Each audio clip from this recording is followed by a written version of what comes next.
It was January 28th, 1985, and 46 of the biggest stars in the world walked into the same Los Angeles recording studio at midnight. Quincy Jones taped a sign on the door: "Check your ego." 6 of them are now dead. Some of them couldn't stand each other. Some of them had quietly slept with each other. One was 26 and would be gone before 51. One had escaped a man who tried to kill her. One was blind. Lionel Richie. Lionel Brockman Richie Jr. was born on June 20th, 1949 in Tuskegee, Alabama. And by the time he walked into the studio that night in 1985, he had already conquered 2 careers. He had been the smooth, romantic frontman of the Commodores throughout the 1970s. And after that, he had launched a solo career so successful that he was at age 35 one of the highest earning artists in America. Hello All Night Long, Easy, Stuck on You.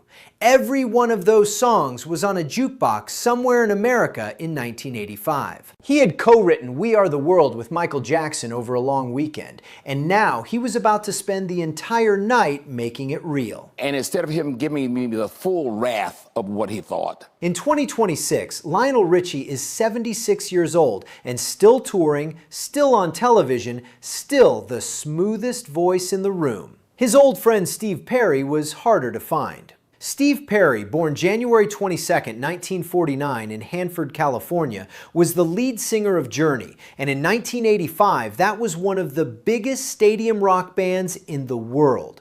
Don't Stop Believin', Open Arms, Separate Ways. Fans called him the Voice, and they meant it literally, because nobody else in American rock could hit the notes he could hit. My hometown was Hanford, California, about 18 miles away. And I would drive that Harley in the summertime. He was 36 the night of the recording. Within a few years, he would walk away from Journey for the first time. And over the following decades, he would walk away from the public almost entirely. Personal heartbreak, burnout, and a long stretch of depression turned him into one of rock's quietest recluses. And his fans spent decades wondering if he would ever sing again.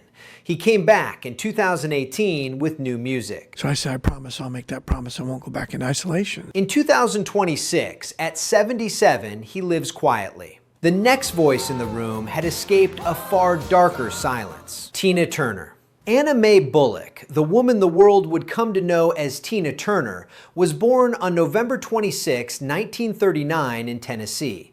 And by 1985, she was in the middle of one of the most extraordinary comebacks in music history. She had escaped her marriage to Ike Turner with nothing but her name and her stage clothes. She had rebuilt her career from absolute zero in her 40s.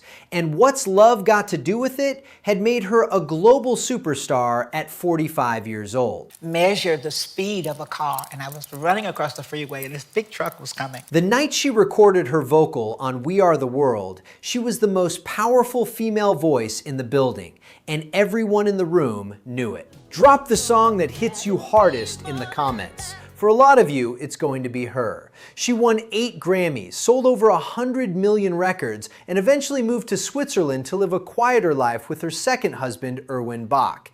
In her final years, she battled stroke, kidney disease, and intestinal cancer at the same time. Tina Turner died on May 24th, 2023 at the age of 83. The next voice in the studio belonged to a man who would also be gone before this video could even be filmed: Kenny Rogers.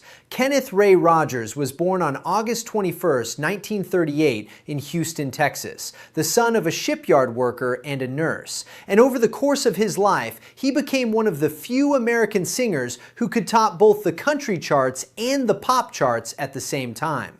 The Gambler, Lady Lucille, Islands in the Stream, songs your father played in the truck.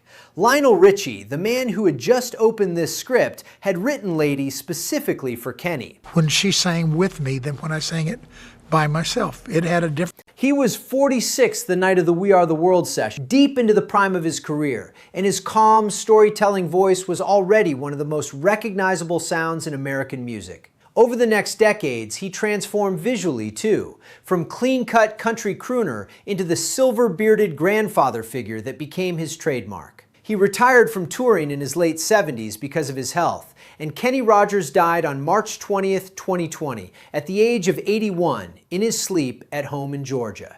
My stepfather said he's not a good singer, but he looks so much like me, it's scary. After Kenny's verse came the loudest voice of the entire night, Cyndi Lauper. Cynthia Ann Stephanie Lauper was born on June 22, 1953 in Brooklyn, New York. And by January of 1985, she was, briefly, the most exciting new pop star in America. Girls Just Want to Have Fun, Time After Time, True Colors.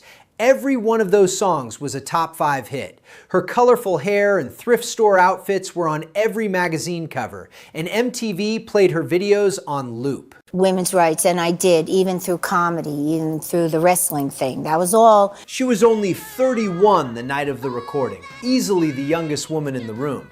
And her solo line in the song, that wild, soaring, instantly recognizable wail, became one of the moments fans replayed over and over for the next 4 decades.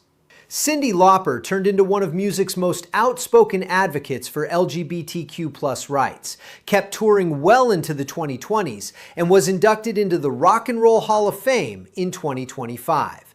In 2026, she is 72 years old. And I didn't want to just sing ballads. I was a rocker. The next man at the microphone could not see the room, but he heard every note. Stevie Wonder.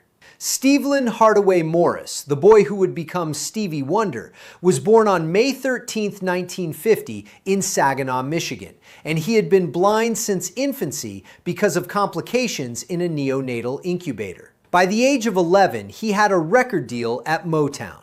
By the age of 21, he had renegotiated his own contract to control his own masters, which almost no black artist of his generation had ever managed to do. You want them to rule your life? You want them? By 1985, he was 34 years old, and he had already released Songs in the Key of Life, an album that many musicians today still call the greatest record ever made by a single human being. Superstition, Isn't She Lovely, Sir Duke, Higher Ground, songs that had reshaped what soul, funk, and pop music could be. You know, quicker than she can hit me, but she would. He spent the We Are the World night doing more than singing. He coached, he encouraged, he sat at the piano and helped other singers, including one extremely famous one we'll come back to, find their parts when they got lost. Stevie Wonder is 76 in 2026, and he is still recording.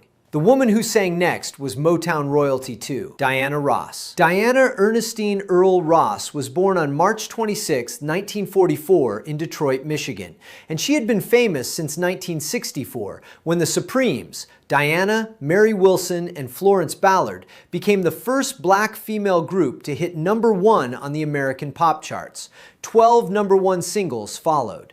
Then she went solo, and somehow she got bigger. Ain't No Mountain High Enough, Endless Love, Upside Down, I'm Coming Out, songs that defined Motown's transition into the disco era and beyond. We haven't had a chance to really think almost. Every night we're really changing the show, making it better. She was 40 the night of the We Are the World recording, the elder stateswoman of the female vocalists in the room, and by every account from people who were there, when Diana Ross stepped up to her microphone, every other singer in the building stopped to listen. That was the kind of room presence she carried. She received the Presidential Medal of Freedom, was inducted into the Rock and Roll Hall of Fame with the Supremes, and in 2026, at 82 years old, she is still occasionally performing. The next voice belonged to the man your wife danced to in college, Huey Lewis. Hugh Anthony Craig III was born on July 5, 1950 in New York City, and he became the frontman of Huey Lewis and the News, one of the most relentlessly upbeat American rock bands of the entire 1980s. The Power of Love, Hip to Be Square, If This Is It, I Want a New Drug. The soundtrack of every other American film made between 1984 and 1989. He recorded The Power of Love for Back to the Future the same year he sang on We Are the World. While We're Young from our new album, which was in the show, and they took it out because it wasn't fast enough, I guess. He was 34 the night of the session, the embodiment of the relatable everyman in a room full of icons. In recent years, Huey Lewis has been almost completely sidelined by Meniere's disease, a hearing condition that made it nearly impossible for him to perform. In 2026, he is 75 years old. The next voice was unmistakable for one song that everyone over 50 knows by heart, Kim Carnes. Kim Carnes was born on July 20th, 1945 in Los Angeles, California, and she had one of the most distinctive voices in American music. That raspy, smoky, completely unmistakable rasp that turned Betty Davis Eyes into a global #1 hit in 1981. The song won Grammys for Record of the Year and Song of the Year, and it stayed at #1 in America for 9 straight weeks. And it was that way with every video, but I specifically remember. She was 39 the night of the We Are the World recording, deep into her songwriting career, and after the chart success faded, she stepped back from the spotlight and worked quietly behind the scenes for decades. In 2026, Kim Carnes is 80 years old, and most listeners still recognize her voice within 3 seconds of hearing it. The next man at the microphone was the oldest soul in the room, Ray Charles. Ray Charles Robinson, born on September 23, 1930 in Albany, Georgia, lost his sight to glaucoma during childhood, watched his younger brother drown when he was 5 years old, lost his mother at 14, and survived a poverty most of the singers in that 1985 studio could not have imagined. He grew up to invent something brand new in American music, fusing gospel, jazz, blues, and country into the sound that the rest of the world would eventually call soul. So anytime that you monkeying around with anything. Hit the road, Jack. Georgia on my mind. I got a woman. What I say. Those are not just songs. Those are the building blocks of half the music that followed them. Frank Sinatra called Ray Charles the only true genius in the business, and he meant it. He was 54 the night of the recording, the oldest major voice in the room. And remember the loop from the intro, the blind, addicted, soul music pioneer who was writing hits when most of the rest of the room was still in diapers. That was Ray. He had survived a heroin addiction that nearly killed him in the 1960s, gotten clean, and rebuilt himself entirely. Ray Charles died of liver disease on June 10, 2004, at the age of 73. After Ray's verse came the voice of every 1980s movie montage, Kenny Loggins. Kenneth Clark Loggins was born on January 7, 1948 in Everett, Washington, and over the course of the 1980s, he became the unofficial soundtrack king of American cinema. Footloose, Danger Zone, I'm All Right, Meet Me Halfway, Nobody's Fool.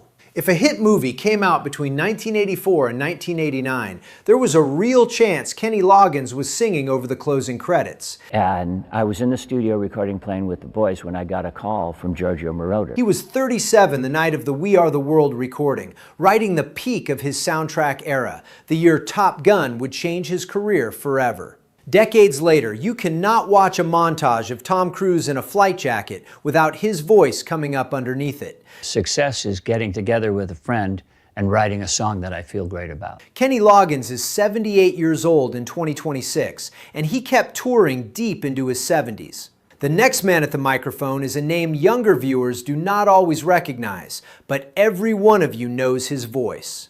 James Ingram. James Edward Ingram was born on February 16, 1952 in Akron, Ohio, and he had one of the most underrated voices of his entire generation. He worked closely with Quincy Jones, the same Quincy Jones who would produce We Are the World, and he won 2 Grammy Awards over the course of his career. On ATV, singing demos, $50 a song, and they got... His biggest hits were Just Once, Ya Mo Be There with Michael McDonald, and the duet Baby Come to Me with Taddy Austin, which hit #1 in 1983. He was 33 the night of the recording, easily one of the most technically gifted singers in the room, and he was somehow never quite given the level of fame his voice deserved. We'd always hear him play the piano. The 6 of us also try to go behind him, put it together. James Ingram died of brain cancer on January 29, 2019, at the age of 66. After James came another voice that defined an entire decade of female pop, Dionne Warwick. Marie Dionne Warwick, she changed the spelling of her last name early in her career, was born on December 12, 1940 in East Orange, New Jersey. And from the early 1960s onward, she was one of the most recognizable female voices in American pop music. Her partnership with songwriter Burt Bacharach produced an extraordinary string of hits. Walk On By, I Say a Little Prayer, Do You Know the Way to San Jose, That's what friends are for. Transposition when they printed the first label of my record. She was 44 the night of the recording, and her cousin Whitney Houston, only 21 at the time, was waiting in the wings of the same year for her own debut album to take over the world. Who I affectionately still refer to as Poppy. Dion dealt with serious financial troubles and a public bankruptcy in 2013, but she has kept touring, kept performing, and in recent years became an unlikely social media star with her witty late-night posts. In 2026, Dionne Warwick is 85 years old. The next man in the studio was so awkward that he nearly couldn't get through his line: Bob Dylan. Robert Allen Zimmerman, known to the world as Bob Dylan, was born on May 24, 1941 in Duluth, Minnesota, and by 1985 he had already been called the greatest songwriter of his generation for about 20 straight years. Blowin' in the wind, like a rolling stone, the times they are a-changin', knockin' on heaven's door, songs that had reshaped what popular music could be about. For me, but my parents never went anywhere. He was 43 the night of the We Are the World recording, and here is the loop from the intro. Dylan showed up to the session so visibly uncomfortable, so unsure of how to sing the line he had been given, that Stevie Wonder eventually walked over to the piano and started singing the line back to him in a Bob Dylan impression to help him hear what he was supposed to do. The footage of that moment is one of the strangest scenes in pop music history. Dylan won the Nobel Prize in Literature in 2016. In 2026, Bob Dylan is 85 years old, still touring on what he calls his never-ending tour. Billy Joel. William Martin Joel was born on May 9, 1949 in the Bronx, New York, and by 1985 he had become one of the best-selling solo artists in American music history. They called him the Piano Man, and his catalog read like a jukebox of working-class American life. Piano Man, Uptown Girl, We Didn't Start the Fire, Just the Way You Are, Vienna, New York State of Mind. Which of his songs hits you hardest? Drop it in the comments. Fans on every video disagree about this one. And we didn't have tickets. It was with another guy who was in my band. And we snuck in by... He was 35 the night of the recording. Over the next 4 decades, he would sell over 160 million records, fight publicly with alcohol and 3 marriages, and eventually return to the stage as the longest-running Madison Square Garden residency in history. And they were playing opera at this place. So the smell was great, the look was great. In 2026, Billy Joel is 77 years old, and he announced his retirement from his MSG residency earlier this year because of a brain condition called normal pressure hydrocephalus. The next voice in the studio was one of the most underrated voices in jazz, Al Jarreau. Alwyn Lopez Jarreau was born on March 12, 1940 in Milwaukee, Wisconsin, the son of a Seventh-day Adventist minister and a church pianist, and he became the only male jazz singer in history to win Grammy Awards in 3 different vocal categories: jazz, pop, and R&B. His hits included We're in This Love Together, Mornin', and the theme song to Moonlighting, the Bruce Willis and Sybil Shepherd TV series. He was 44 the night of the recording, the most technically gifted scat singer in the room, and one of the genuinely warmest personalities in 80s music. Al Jarreau died on February 12, 2017 at the age of 76 from respiratory failure brought on by exhaustion following a string of canceled tour dates. The next voice came from one half of one of the most successful duos in pop history, Daryl Hall. Daryl Franklin Hall, known to the world as Daryl Hall, was born on October 11, 1946 in Pottstown, Pennsylvania, and he became one half of Hall & Oates, the best-selling musical duo in American history. Maneater, Rich Girl, Private Eyes, You Make My Dreams, Kiss on My List, Out of Touch, 6 #1 hits, an MTV-era look that made him the blonde, blue-eyed soul star of the decade. Problem that I had in the early days because people couldn't understand or didn't want me to not be in one lane. He was 38 the night of the recording, alongside his partner John Oates, and over the next 40 years, his trademark blonde hair and easy stage presence became one of the most recognizable images in American pop. In recent years, he has been in a bitter, ongoing legal battle with John Oates over the future of the duo's name and catalog. Daryl Hall is 79 years old in 2026. The next man in the studio was a country outlaw with braids down his back, Willie Nelson. Willie Hugh Nelson was born on April 29, 1933 in Abbott, Texas, the son of a Great Depression-era car mechanic and a mother who left when he was 6 months old. He has now been an active recording artist for more than 70 years, which is so absurd that it almost does not register. He is one of the original outlaw country pioneers. On the Road Again, Always on My Mind, Crazy, which he wrote for Patsy Cline, Blue Eyes Crying in the Rain. I enjoy playing the music. I enjoy the crowds coming in and enjoying the music.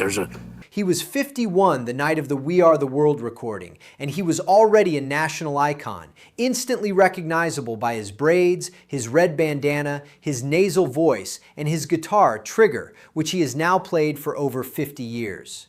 Over the next 4 decades, Willie battled the IRS for back taxes that nearly bankrupted him in the 1990s, became one of America's most public advocates for marijuana legalization and family farmers, and somehow kept touring relentlessly.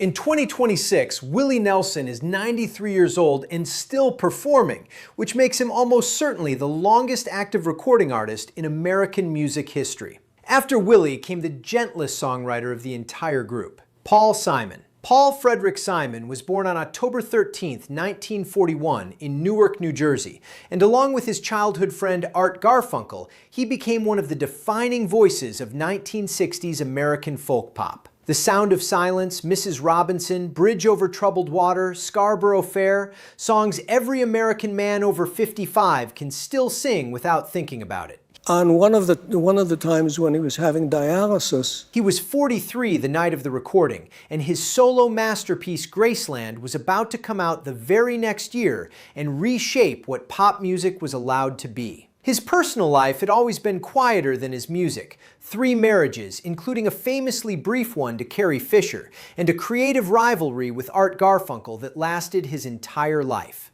I didn't think that's interesting, but I'll tell you exactly what it was. In recent years, Paul Simon has dealt with significant hearing loss in one ear, which forced him to step back from major touring. But he released a quiet, beautiful album called 7 Psalms in 2023. In 2026, Paul Simon is 84 years old.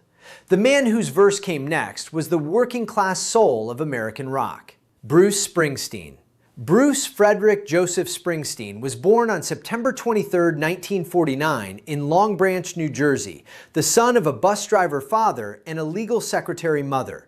And over the course of the 1980s, he became the embodiment of the American working-class rock star. They called him the Boss. And born in the USA, his 1984 album had sold 15 million copies by the time he walked into that studio. He was 35 the night of the recording, easily one of the biggest male stars of his generation. I wanna see your hands now. He sang his line, the famous gravel-voiced moment in the chorus, and then quietly stepped back so others could shine. In the 4 decades since, Bruce has talked openly about his lifelong battles with clinical depression, lost his close friend and saxophonist Clarence Clemens in 2011, and his organist Danny Federici in 2008, and somehow kept performing 4-hour stadium shows into his 70s. In 2026, Bruce Springsteen is 76 years old, still touring with the E Street Band, still selling out stadiums. That brings us to the man whose name was on the song, and whose life ended faster than anyone in that room could have imagined. Michael Jackson. Michael Joseph Jackson was born on August 29, 1958 in Gary, Indiana, the 7th of 9 children, and he had already been a professional singer for 16 years by the time he turned 21. The Jackson 5 had made him a child star by age 11, Off the Wall had made him a solo star by age 21, and Thriller, released in 1982, had made him the biggest pop star on earth by age 24. He was 26 the night of the We Are the World recording, and remember the loop from the intro? The youngest man in the room, the one who would not live to see 51? That was Michael. He had co-written the song with Lionel Richie. He sang lead alongside Quincy Jones's direction. He set the entire tone for the night, walking into the studio after midnight and laying down his vocal in a single hushed take while the rest of the room watched.